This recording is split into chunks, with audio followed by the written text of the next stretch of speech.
नमस्कार दोस्तों, पीएलटेक्स में आपका बहुत बहुत स्वागत है। दोस्तों आज के इस क्लास में यूपी ट्रिपल वीडियो एग्जाम 2023 के लिए सामान्य जानकारी की चैप्टर वाइज क्वेश्चंस की क्लास को लेकर आया हूं और इस क्लास के अंतर्गत प्राचीन इतिहास के चैप्टर वाइज क्वेश्चंस को सॉल्व करेंगे। दोस्तों इस क्लास में दोस्तों रिवीजन की क्लास चल रही है, आप लोगों की रिवीजन करते रहिए आप लोग कंटिन्यू इसी प्रकार से। दोस्तों यदि आप हमारे चैनल पर नए हैं तो चैनल को सब्सक्राइब कीजिए, लाइक कीजिए, शेयर कीजिए। दोस्तों इसके पहली क्लास कंप्लीट करा दी गई है प्राचीन इतिहास की। यदि आपने अभी तक नहीं देखा है तो इसी वीडियो के डिस्क्रिप्शन में आपको लिंक मिल जाएगा, वहां पे जाके आप लोग देख सकते हैं। दोस्तों आइए शुरू करते हैं क्वेश्चन नंबर 51 से। क्वेश्चन नंबर 51 है, मौर्य अर्थव्यवस्था मुख्य रूप से किस पर निर्भर थी, आपको बताना है। दोस्तों ऑप्शन ए दिया गया है कृषि अर्थव्यवस्था पर, ऑप्शन बी है व्यापार आधारित अर्थव्यवस्था, ऑप्शन सी है उद्योग आधारित अर्थव्यवस्था, ऑप्शन डी है युद्ध आधारित अर्थव्यवस्था। तो यहाँ पर दोस्तों आपको इस क्वेश्चन का सही जवाब देना है। तो सही जवाब हो जाएगा मौर्य अर्थव्यवस्था मुख्य रूप से कृषि अर्थव्यवस्था पर आधारित थी। अगला क्वेश्चन, क्वेश्चन नंबर 52 है, अशोक के प्रधान शिलालेखों में सबसे बड़ा शिलालेख है, इनमें से कौन सा है, आपको सही जवाब का चयन करना है। तो राइट आंसर बनेगा ऑप्शन सी 13वां शिलालेख सबसे बड़ा है, जिसमें अशोक के शासन के 8वें वर्ष होने वाले कलिंग युद्ध का वर्णन मिलता है। दोस्तों आप लोग ध्यान रखिएगा। अगला क्वेश्चन, क्वेश्चन नंबर 53 है, अशोक के आक्रमण के दौरान कलिंग पूर्वी प्रांत की राजधानी कौन सी थी, आपको बताना है। इस क्वेश्चन का सही जवाब क्या बनेगा, तो सही जवाब बनेगा दोस्तों ऑप्शन डी तोशाली। अशोक के आक्रमण के दौरान कलिंग पूर्वी प्रांत की राजधानी तोशाली थी। अशोक ने अपने राज्याभिषेक के 8 वर्ष बाद अर्थात 9वें वर्ष 261 ईसा पूर्व में, ध्यान रखिएगा 261 ईसा पूर्व में कलिंग की विजय की। इसका उल्लेख उसके 13वें शिलालेख में मिलता है। इसी युद्ध के बाद अशोक ने धम्म विजय की नीति अपनाई। ध्यान रखिएगा, महत्वपूर्ण प्रश्न है। बढ़ते हैं अगले क्वेश्चन की ओर। क्वेश्चन नंबर 54 है, देवनाम प्रिय नाम किसे दिया गया था, मोस्ट इंपोर्टेंट प्रश्न है दोस्तों। तो राइट आंसर हो जाएगा यहाँ पर ऑप्शन बी राइट जवाब बनेगा इस क्वेश्चन का। अशोक को उसके अभिलेखों में सामान्यतः देवनाम प्रिय संबोधित किया गया है। दोस्तों आप लोग ध्यान रखिएगा। अगला क्वेश्चन, क्वेश्चन नंबर 55 है, निम्नलिखित किनके बीच तक्षशिला स्थित था। तो यहाँ पर दोस्तों आपको राइट आंसर का चयन करना। तो राइट आंसर हो जाएगा सिंधु और झेलम, इसका सही जवाब बनेगा। तक्षशिला शहर सिंधु तथा झेलम नदी के बीच स्थित है। तक्षशिला पाकिस्तान के रावलपिंडी जिले में स्थित है। तक्षशिला प्राचीन काल में गांधार राज्य की राजधानी थी। रामायण के अनुसार भरत ने अपने पुत्र तक्ष के नाम पर इसका नाम तक्षशिला रखा। तक्षशिला प्राचीन काल में शिक्षा के लिए विश्वविख्यात रहा था। यहीं पर तक्षशिला विश्वविद्यालय स्थित था। दोस्तों आप लोग ध्यान रखिएगा, महत्वपूर्ण जानकारी है। अगला क्वेश्चन, क्वेश्चन नंबर 56, सम्राट अशोक का कौन सा शिलालेख कलिंग पर उनके विजय का उल्लेख करता है। तो राइट आंसर बनेगा यहाँ पे ऑप्शन डी 13वें। सम्राट अशोक द्वारा बनवाए गए कुल 14 शिलालेख प्राप्त हुए, जिनमें से 13वां अभिलेख सबसे बड़ा माना जाता है। 13वें अभिलेख से सम्राट अशोक द्वारा कलिंग पर उनके विजय का उल्लेख करता है। दोस्तों अगला क्वेश्चन, क्वेश्चन नंबर 57 है, अशोक का सिंह चतुर्मुख स्तंभ शीर्ष में एक स्तंभ पर था। तो राइट जवाब बनेगा ऑप्शन डी सारनाथ, इसका सही जवाब बनेगा। दोस्तों अशोक का सिंह चतुर्मुख स्तंभ शीर्ष सारनाथ से लिया गया है। इस स्तंभ 4 सिंह पीठ से पीठ सटाए बैठे हैं। इसे ही भारत सरकार ने राष्ट्रीय चिन्ह के रूप में स्वीकार किया है। दोस्तों आप लोग ध्यान रखिएगा। अगला क्वेश्चन, क्वेश्चन नंबर 58 है, चंद्रगुप्त मौर्य के इस प्रसिद्ध राजनीतिक सलाहकार को निम्नलिखित सभी नामों से जाना जाता था, इसके अलावा। तो आपको बताना है। इस क्वेश्चन का सही जवाब बनेगा ऑप्शन डी समुद्रगुप्त। समुद्रगुप्त के अलावा चाणक्य, विष्णुगुप्त, कौटिल्य के नाम से जाना जाता था। दोस्तों तो यहाँ पर सही जवाब बनेगा ऑप्शन डी। अगला क्वेश्चन, क्वेश्चन नंबर 59 है, अशोक के कौन से शिलालेख में ब्राह्मी लिपि का प्रयोग नहीं किया गया है। दोस्तों आपको बताना है। तो राइट आंसर ऑप्शन बी हो जाएगा Shahbazgarhi, option B right answer हो जाएगा। शहबाजगढ़ी एक गांव व ऐतिहासिक स्थल है जो पाकिस्तान के मर्दान जिले में स्थित है। यह स्थल सम्राट अशोक द्वारा स्थापित शिलालेख के लिए प्रसिद्ध है। इस शिलालेख में खरोष्टी लिपि का प्रयोग किया गया है। दोस्तों अगला क्वेश्चन, क्वेश्चन नंबर 60 है दोस्तों। यहाँ पर निम्नलिखित में से मौर्य कला का सर्वोत्तम प्रतिमान कौन सा है, दिए गए ऑप्शंस में से राइट आंसर का चयन करना है। तो राइट आंसर यहाँ पे बनेगा ऑप्शन ए स्तंभ, इसका सही जवाब है। मौर्य काल का सर्वोत्तम प्रतिमान स्तंभ है। दोस्तों मौर्य कला का विकास भारत में मौर्य साम्राज्य के युग में हुआ। सारनाथ और कुशीनगर जैसे धार्मिक स्थानों के रूप में स्वयं सम्राट अशोक ने इनकी संरचना की है। अगला क्वेश्चन, क्वेश्चन नंबर 61 है, निम्नलिखित में से कौन सा अशोक के साम्राज्याधीन नहीं था? तो राइट जवाब बनेगा दोस्तों ऑप्शन डी, कामरूप। इसका सही जवाब बनेगा दोस्तों कर्नाटक के मास्की अभिलेख तथा दतिया जिला के गुर्जरा अभिलेख से यह ज्ञात होता है कि अशोक का साम्राज्य कर्नाटक तथा गुर्जरा तक विस्तृत था। अशोक का कश्मीर पर भी अधिकार था। कल्हड़ की राजतरंगिणी के अनुसार उसने यहाँ पर श्रीनगर को बसाया। गुर्जर शासक का उज्जैन क्षेत्र भी अशोक के अधीन रहा। कामरूप असम का पुराना नाम है।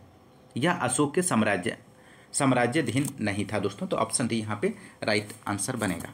अगला क्वेश्चन नंबर 62 है, बृहद सांची स्तूप किस काल से संबंधित है? आपको सही जवाब का चयन करना है। तो राइट आंसर हो जाएगा ऑप्शन डी, मौर्य काल। बृहद सांची स्तूप का निर्माण सम्राट अशोक ने करवाया था। इसका निर्माण 3री शताब्दी ईसा पूर्व में हुआ था। सांची मध्य प्रदेश की राजधानी भोपाल के निकट रायसेन जिले में स्थित है दोस्तों, ध्यान रखिएगा, महत्वपूर्ण प्रश्न है। अगला क्वेश्चन नंबर 63 है, योग दर्शन के प्रवर्तक कौन थे? तो राइट जवाब बनेगा दोस्तों ऑप्शन सी, महर्षि पतंजलि। योग दर्शन के प्रवर्तक महर्षि पतंजलि थे। इनका जन्म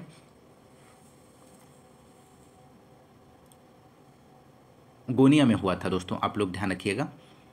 अगला क्वेश्चन नंबर 64 है, दी गई जानकारी से राजवंश की पहचान करें। पुष्यमित्र ने इस वंश की स्थापना की। उनके प्रभुत्व दक्षिण में नर्मदा नदी पर फैले थे और पाटलिपुत्र, अयोध्या और विदिशा के शहर शामिल थे। उन्होंने 2 अश्वमेध बलिदान किए। उन्होंने बैक्ट्रियन राजा डेमेट्रियस को भी हराया। राजवंश का 5वां राजा भागभद्र था। पतंजलि का गौरव ग्रंथ महाभाष्य इस समय के दौरान लिखा गया था। तो यहाँ पर दोस्तों आपको राइट आंसर का चयन करना है। तो राइट आंसर हो जाएगा ऑप्शन डी, शुंग राजवंश। इसका सही जवाब बनेगा।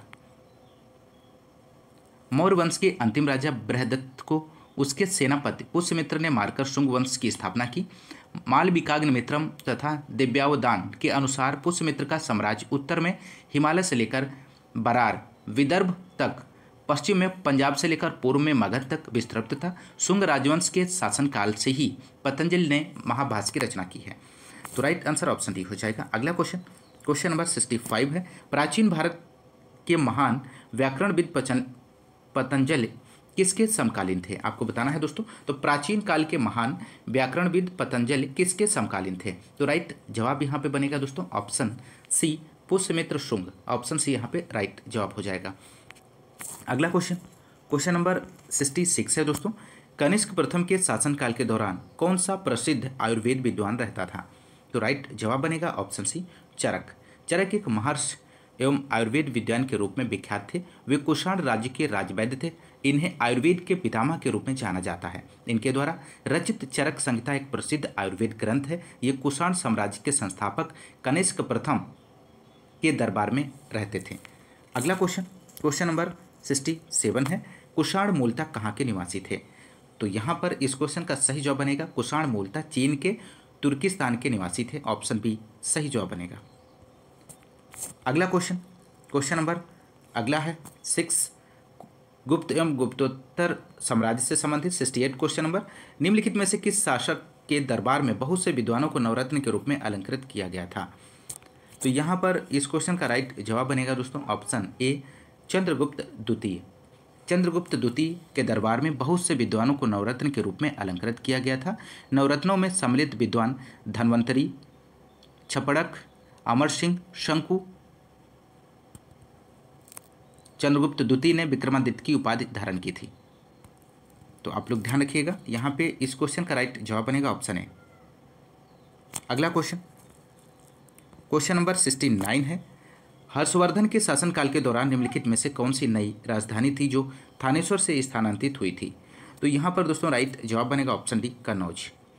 हर्षवर्धन प्राचीन उत्तर भारत का एक सम्राट था जिसने 606, ध्यान रखिएगा, 606 ईस्वी से लेकर 647 ईस्वी तक शासन किया। यह पुष्यभूत वंश का था। इन्होंने अपने शासनकाल में अपनी राजधानी थानेश्वर से कन्नौज स्थानांतरित किया था दोस्तों। अगला क्वेश्चन नंबर 70 है, निम्नलिखित में से किस शासक के दरबारी कवि हरिसेन थे? तो राइट जवाब बनेगा ऑप्शन बी, समुद्रगुप्त। हरिसेन समुद्रगुप्त का दरबारी कवि था दोस्तों। अगला क्वेश्चन नंबर 71 है, भारतीय इतिहास में धन्वंतरी कौन थे? तो राइट जवाब बनेगा चंद्रगुप्त, विक्रमादित्य की सभा को सुशोभित करने वाले प्रसिद्ध चिकित्सक। ऑप्शन बी राइट जवाब बनेगा। अगला क्वेश्चन नंबर 72 है, विक्रम संवत प्रारंभ हुआ था। तो कब प्रारंभ हुआ था दोस्तों? तो यहाँ पे राइट जवाब हो जाएगा ऑप्शन ए 57 ईसा पूर्व। विक्रम संवत 57 ईसा पूर्व, विक्रमादित्य के समय शक संवत 78 ईसा पूर्व दोस्तों, कनिष्क के समय में। आप लोग ध्यान रखिएगा। अगला क्वेश्चन, क्वेश्चन नंबर 73 है, खगोलविद वराहमिहिर और कवि कालिदास किसके दरबार का हिस्सा थे? तो राइट आंसर बनेगा ऑप्शन है विक्रमादित्य, इसका सही जवाब बनेगा दोस्तों। नेक्स्ट क्वेश्चन, क्वेश्चन नंबर 74 है, हर्षवर्धन ने 5 इंडीज को अपने नियंत्रण में लिया, इनमें से कौन सा 5 इंडीज था? तो दिए गए ऑप्शंस में से आपको राइट आंसर का चयन करना है। तो राइट आंसर हो जाएगा पंजाब, कन्नौज, बंगाल, बिहार और Orissa. Next question, question number 75, वह स्थल जहां हर्षवर्धन ने बौद्ध महासम्मेलन का आयोजन किया था। तो आपको यहां पर इस क्वेश्चन का राइट आंसर देना है। तो राइट आंसर ऑप्शन बी हो जाएगा प्रयाग। अगला क्वेश्चन, क्वेश्चन नंबर 76 है, कन्नौज से पूर्व हर्षवर्धन कहाँ का शासक था? तो राइट जवाब बनेगा दोस्तों ऑप्शन डी थानेश्वर। हर्षवर्धन अंतिम हिंदू सम्राट था जिसने कश्मीर को छोड़कर समस्त उत्तरी भारत पर राज किया। हर्षवर्धन 606 ईस्वी में थानेश्वर के सिंहासन पर बैठा, बाद में कन्नौज को अपनी राजधानी बनाया। अगला क्वेश्चन, क्वेश्चन नंबर 77, गुप्त काल की प्रसिद्ध महिला शासक कौन थी? तो राइट जवाब बनेगा option B Prabhavati Gupta. Next question, question number अगला है, राजपूत राजवंश से 78 क्वेश्चन नंबर, 12वीं शताब्दी के आरंभ में दिल्ली पर किसका शासन था? तो राइट जवाब बनेगा दोस्तों यहाँ पर इस क्वेश्चन का ऑप्शन ए तोमर वंश। 12वीं शताब्दी के आरंभ में दिल्ली पर तोमर वंश का शासन था। अगला क्वेश्चन, क्वेश्चन नंबर 79 है, जयचंद के विश्वासघात के कारण पृथ्वीराज चौहान की पराजय हुई, कालांतर में जयचंद कहाँ और कब मारा गया? तो राइट जवाब बनेगा ऑप्शन बी चंदावर 1194, इसका सही जवाब बनेगा दोस्तों। अगला क्वेश्चन, क्वेश्चन नंबर 80 है, निम्न में से कौन से वंश ने भारत के दक्षिण भाग पर शासन नहीं किया है? तो राइट जवाब देना है आपको दिए गए ऑप्शंस में से। तो यहाँ पर इस क्वेश्चन का सही जवाब बनेगा ऑप्शन सी राजपूत। राजपूत वंश ने भारत के दक्षिण भाग पर शासन नहीं किया है, आप लोग ध्यान रखिएगा। अगला क्वेश्चन, क्वेश्चन नंबर 81 है, पाल वंश से संबंधित। पाल साम्राज्य भारत के किस हिस्से से संबंधित हैं, आपको बताना है। तो राइट जवाब बनेगा ऑप्शन बी पूर्वी। पाल साम्राज्य का विस्तार भारत के पूर्वी हिस्से में था दोस्तों। पाल साम्राज्य मध्यकालीन भारत का एक महत्वपूर्ण राजवंश था जो कि 750 से 1174 ईस्वी तक चला। इस साम्राज्य की स्थापना गोपाल ने की थी। इस वंश की राजधानी मुंगेर थी, इस बात को भी ध्यान रखिएगा। पाल वंश का सबसे महान शासक धर्मपाल था जिसने विक्रमशिला विश्वविद्यालय की स्थापना की थी। अगला क्वेश्चन, क्वेश्चन नंबर 82 है, पाल वंश का पहला शासक कौन था? तो यहाँ पर इस क्वेश्चन का सही जवाब बनेगा ऑप्शन सी गोपाल। पाल वंश का संस्थापक गोपाल था, वह एक योग्य और कुशल शासक था। गोपाल ने 750 से 770 ईसा पूर्व तक ईस्वी तक शासन किया और उसने ओदंतपुरी अर्थात वर्तमान बिहार शरीफ में एक मठ का निर्माण करवाया था। तो ऑप्शन सी राइट जवाब बनेगा। अगला क्वेश्चन, दक्षिण भारतीय राजवंश चोल चालुक्य पल्लव संगम से संबंधित 83 क्वेश्चन नंबर है यहाँ पे। निम्नलिखित में से कौन सा शिव मंदिर चोल शासकों के संरक्षण में नहीं बनाया गया था? तो यहाँ पर दोस्तों आपको सही जवाब देना है। तो सही जवाब बनेगा ऑप्शन बी गोंडेश्वर मंदिर सिन्नार, यहाँ पे सही जवाब हो जाएगा। नटराज मंदिर चिदम्बरम, पलाई वन्नाथर मंदिर तंजावुर और बृहदेश्वर मंदिर गंगैकोंड चोलपुरम को चोल शासकों के संरक्षण में बनवाया गया था, जबकि गोंडेश्वर मंदिर का निर्माण 12वीं शताब्दी में यादव वंशी राजकुमार राजगोविंद ने करवाया था। यह शिव मंदिर महाराष्ट्र राज्य के नासिक जिले के सिन्नार तालुका गांव में स्थित है दोस्तों, आप लोग ध्यान रखिएगा। तो ऑप्शन बी यहाँ पे इस क्वेश्चन का राइट जवाब बनेगा। अगला क्वेश्चन, क्वेश्चन नंबर 84 है, महोदयपुरम के चेर साम्राज्य में बोली जाने वाली संभावित भाषा कौन सी थी, आपको बताना है। तो राइट जवाब बनेगा ऑप्शन ए मलयालम। अगला क्वेश्चन, क्वेश्चन नंबर 85 है, सिंचाई के लिए 16 मील लंबी चोल झील का निर्माण इनमें से किस चोल शासक ने करवाया था? तो राइट जवाब बनेगा ऑप्शन बी राजेंद्र प्रथम, इसका सही जवाब बनेगा दोस्तों। सिंचाई के लिए 16 मील लंबी चोल मंडलम झील का निर्माण राजेंद्र प्रथम ने किया था। इनकी अन्य उपलब्धियां लंका के अभियान को पूर्ण कर राजा महेंद्र को बंदी बनाना, पांड्य व केरल राज्यों से प्रतिनिधि मंडल भेजना और गंगैकोंड पंडित की उपाधि धारण करना था दोस्तों। अगला क्वेश्चन नंबर 86, कौन सा साहित्य संगम साहित्य के रूप में प्रसिद्ध है? तो राइट जवाब बनेगा ऑप्शन ए तमिल साहित्य, इसका सही जवाब है। तमिल भाषा में लिखे गए प्राचीन साहित्य को संगम साहित्य कहा जाता है। सर्वप्रथम इन परिषदों का आयोजन पांड्य राजाओं के राज्य के संरक्षण में किया गया था। अगला क्वेश्चन नंबर 87 है, चोल अभिलेखों के अनुसार जैन सभाओं को दान में दिए जाने वाले भूमि को क्या कहा जाता था? महत्वपूर्ण प्रश्न है दोस्तों। तो यहाँ पर इस क्वेश्चन का राइट जवाब बनेगा ऑप्शन सी पल्लीच्छांदम, ऑप्शन सी राइट जवाब बनेगा दोस्तों। अगला क्वेश्चन नंबर अगला है, प्राचीन कालीन साहित्य एवं साहित्यकार से संबंधित क्वेश्चन नंबर 88, प्रसिद्ध संस्कृत ग्रंथ लीलावती किस विषय पर लिखा गया है? तो यहाँ पे दोस्तों इस क्वेश्चन का राइट आंसर बनेगा ऑप्शन सी गणित, इसका सही जवाब हो जाएगा। प्रसिद्ध संस्कृत ग्रंथ लीलावती का विषय गणित और खगोल शास्त्र है। यह एक प्राचीन ग्रंथ है जो भारतीय गणितज्ञ भास्कर द्वितीय द्वारा लिखा गया है। आप लोग ध्यान रखिएगा। क्वेश्चन नंबर 89 है, मालविकाग्निमित्रम पुस्तक किसने लिखी है? तो राइट जवाब हो जाएगा दोस्तों ऑप्शन डी कालिदास ने लिखी है दोस्तों। मालविकाग्निमित्रम कालिदास लेखक हैं दोस्तों। 10 कुमार चरितम दंडी की है दोस्तों। स्वप्नवास दत्ता महाकवि भास की है। किरातार्जुनीयम भारव की है दोस्तों। ये महत्वपूर्ण पुस्तकें हैं दोस्तों, आप लोग ध्यान रखिएगा। अगला क्वेश्चन नंबर 90 है, अभिज्ञान शाकुंतलम किताब के लेखक कौन है? महत्वपूर्ण प्रश्न है। तो राइट जवाब बनेगा दोस्तों यहाँ पर ऑप्शन सी कालिदास, इसका सही जवाब बनेगा। अष्टाध्यायी किसने लिखा है दोस्तों? पाणिनि ने लिखा है। रामायण वाल्मीकि का है। महाभारत वेद व्यास का है और महाभाष्य पतंजलि का है और अभिज्ञान शाकुंतलम कालिदास। रघुवंशम कालिदास लेखक है इसके। पंचतंत्र विष्णु शर्मा है। कामसूत्र के वत्स्यायन है और सूर्य सिद्धांत के आर्यभट्ट हैं। बुद्धचरित अश्वघोष और पृथ्वीराज रासो चंद्रबरदाई हैं और गीत गोविंद जयदेव हैं। तो आप लोग ध्यान रखिएगा। अगला क्वेश्चन नंबर 91 है, कादम्बरी के लेखक कौन है?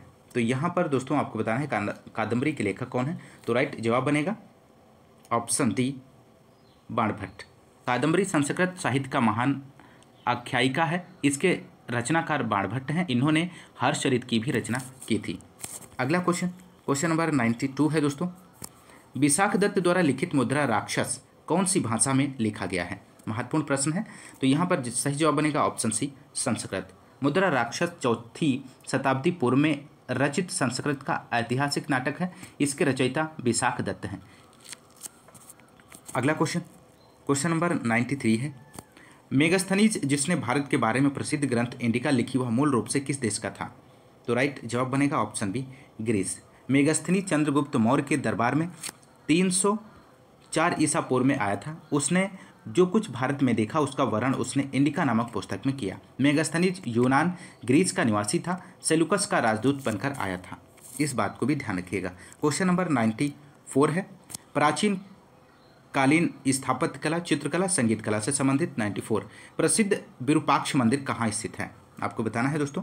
तो राइट जवाब बनेगा ऑप्शन डी हम्पी।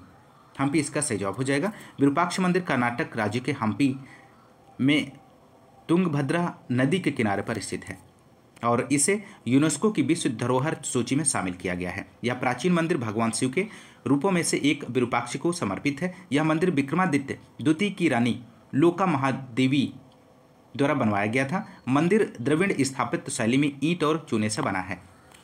अगला क्वेश्चन नंबर 95, खजुराहो समूह के प्रसिद्ध स्मारक किस राज्य में है? आपको बताना है। तो राइट जवाब बनेगा ऑप्शन बी मध्य प्रदेश।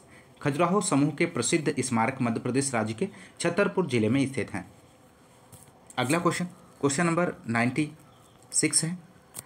यहाँ पे आपको फिल करना है। मंदिर एलोरा महाराष्ट्र में स्थित एक प्राचीन हिंदू मंदिर है जो चट्टानों को काटकर बनाए गए सबसे बड़े मंदिरों में से एक है। तो सही जवाब बनेगा ऑप्शन डी कैलाश मंदिर। अगला क्वेश्चन नंबर 97 है, मथुरा कला स्कूल कब अपने शिखर पर पहुंचा? तो राइट जवाब बनेगा दोस्तों यहाँ पर ऑप्शन डी कुषाण काल में। मथुरा कला का जन्म कनिष्क के समय हुआ। मथुरा कला स्कूल कुषाण काल में अपने सर्वोच्च शिखर पर पहुंचा? अगला क्वेश्चन, क्वेश्चन नंबर 98 है दोस्तों। भारत में नवपाषाण काल गुफा चित्रकारी कहाँ मिलती है? तो सही जवाब बनेगा दोस्तों यहाँ पर ऑप्शन डी, भीमबेटका, इसका सही जवाब बनेगा। अगला क्वेश्चन, क्वेश्चन नंबर अगला है और अंतिम क्वेश्चन है, क्वेश्चन नंबर 99। प्राग ऐतिहासिक काल की चित्रकारी वाली प्रसिद्ध पंचमुखी गुफाएं निम्नलिखित में से किस जिले में स्थित हैं? तो यहाँ पर सही जवाब बनेगा ऑप्शन सी, सोनभद्र। प्राग ऐतिहासिक काल की चित्रकारी वाली प्रसिद्ध पंचमुखी गुफाएं उत्तर प्रदेश के सोनभद्र जिले में स्थित हैं। ये विंध्याचल और कैमूर श्रेणियों के गुफा आश्रयों में स्थित हैं और लगभग 250 रॉक कला पेंटिंग हैं। तो आप लोग ध्यान रखिएगा, ऑप्शन सी राइट जवाब बनेगा, सोनभद्र। दोस्तों इसी तरह से आप लोग कंटिन्यू वीडियो और एग्ज़ाम के लिए सामान्य जानकारी का रिवीजन करते रहिए दोस्तों। दोस्तों यदि आपको क्लास पसंद आ रही है तो क्लास को ज़्यादा से ज़्यादा लाइक और शेयर करते रहिए दोस्तों। यदि आप चैनल पे नए हैं तो चैनल को सब्सक्राइब ज़रूर कीजिएगा। दोस्तों आज के इस क्लास में बस इतना ही, मिलते हैं नेक्स्ट क्लास में, तब तक के लिए नमस्कार, जय हिंद, धन्यवाद।